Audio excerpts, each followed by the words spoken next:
13s and actually substitute their petrol carbon engine with a 3-cylinder diesel engine into an earliest model.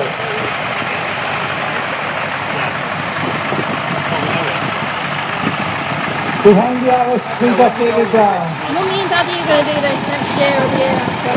There's various models there with the David Brown. We've got the back 1C. Fergie there with the optional light pack. Again, there's a David Brown model after the Second World War. From 25, 26 onwards. But before that, wow. Inside, the very brightly coloured red one you can see, registration FX 73575. That was David Brown's initial tractor after falling out with Harry Ferguson and started to build his own tractor from 1939 onwards. That's a good boy. That tractor would have come to the farmer on steel wheels. But during that period, rubber was a very, very short commodity. That's ace. Hey, Alfred! What do you think, Alan? Are you waving at the tractors? Started to form a race to 150.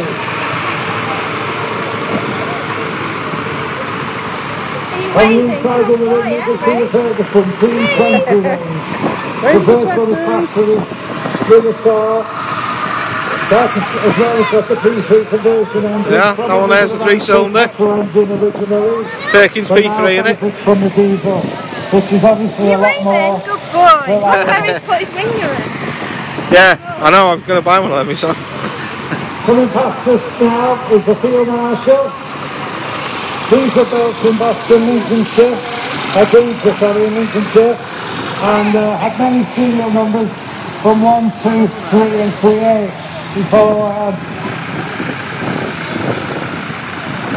basically a refreshing tractor, not very good for ploughing, but very good for working on the That's right, yeah, tractors, yeah. Equipment, crashing boxes, sawing machines and so forth. Yeah.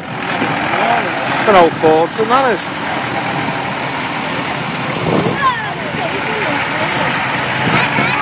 Tractors! We're starting on the 0 by the looks of it.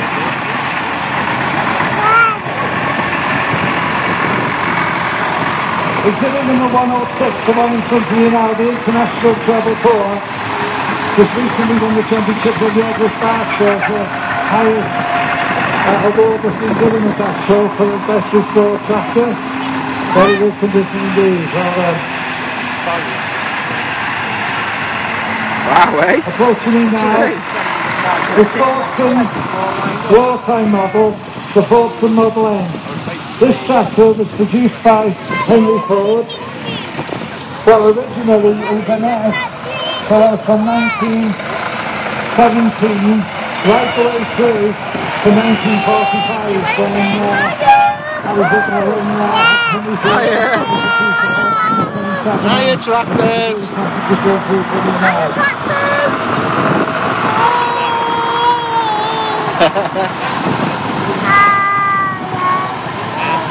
Look at that.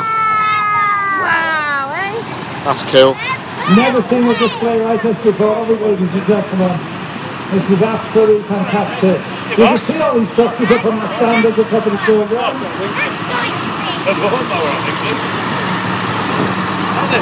are 11 new restored, pink, nice shiny pink.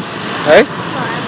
Oh, they're still in their original working clothes, which is what I like to go to see when I'll be honest with you. But I think we really have to admire the enthusiasm of the driving guy's house to restore the tractors in the way we have. I will. Many forms and Fords here. Tractors. Yellow one. Yellow tractor.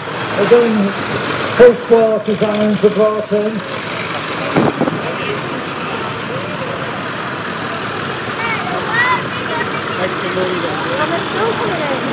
And that's new to the ride scene. Robin Petley's Fordson Dexter, Super Dexter, the dual set to the earth, 4-wheel drive. Quite a very well tractor indeed. I'm glad he's brought it to us well. How are we getting on with that number? I think we're getting there now, are we? Good. Is it the lazy diving? This has taken a lot of organising this, ladies and gentlemen. Rows, cheers, smiles, laughs, jokes. It's all been happening for 2 or 3 weeks between John Houston, that was the drill, an auger on the back, and all the band of followers in the Flintshire County. What a lovely sight. Very short. Alright mate, alright, you can't come down, no, you need to stay up there. We're having a training session today, and we'll be flying over, and hopefully taking a couple of photographs for us. So, I'll give us that trim up there, is it, Jen? There should be an end to it. He's running out of fuel because it's been gone round by 45 times now, as you can hear. Woo, bless you.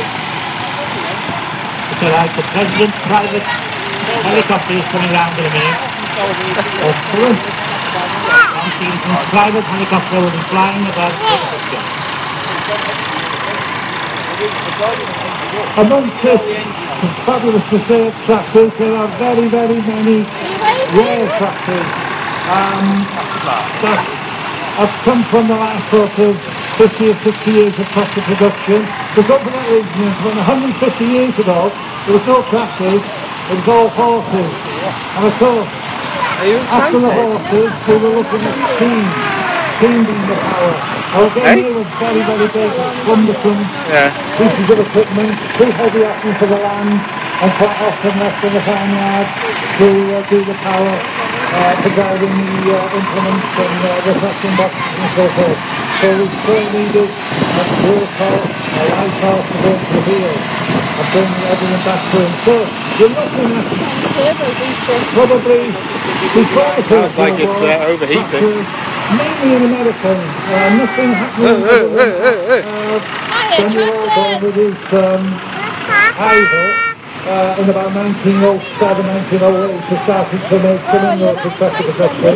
It was certainly the Americans, the John Deere, the Massey Harris and Henry Ford were actually an international harvester. They were trying to fight for the market of producing a tractor. But they were producing too big a tractor. Yeah, they were good for the prairies, they were good for the flat land, but of course here in Wales or Scotland, them tractors were no good at all. And of course it took a guy, an Irish guy called Harry Ferguson, a cantankerous old bugger as he was, he'd spell it with everybody. And of course, but he was the pioneer in terms of British tractor manufacture. See how he sat on me? Along with David Brown initially, and then of course he fled Britain and went over to America to team up with Henry Ford. Yes, I've read all this the other day. I know what's going on. Producing tractors. Again, we've got 1 or 2 of them examples here today, and you'll be better to view them up on the stand at the top of the showground.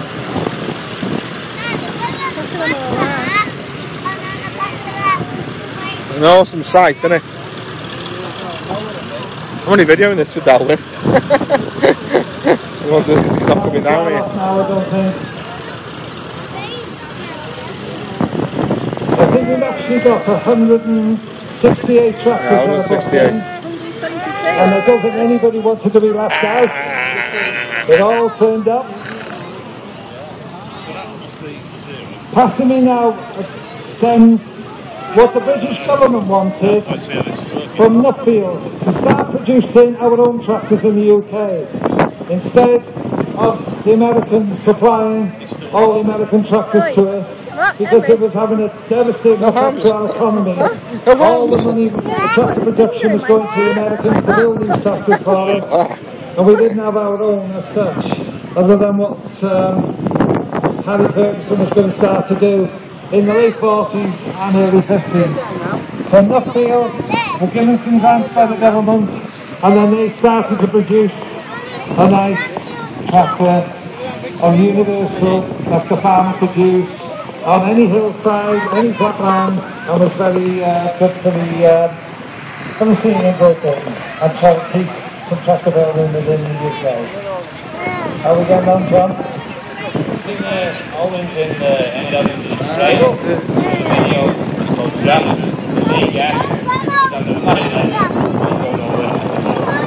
Yeah, I've seen him go down 2 or 3 times. I hope he's going up through it. Are we still going okay? Yeah, we're nearly there, are we? Where's Ken Parry? Tomato, Alice.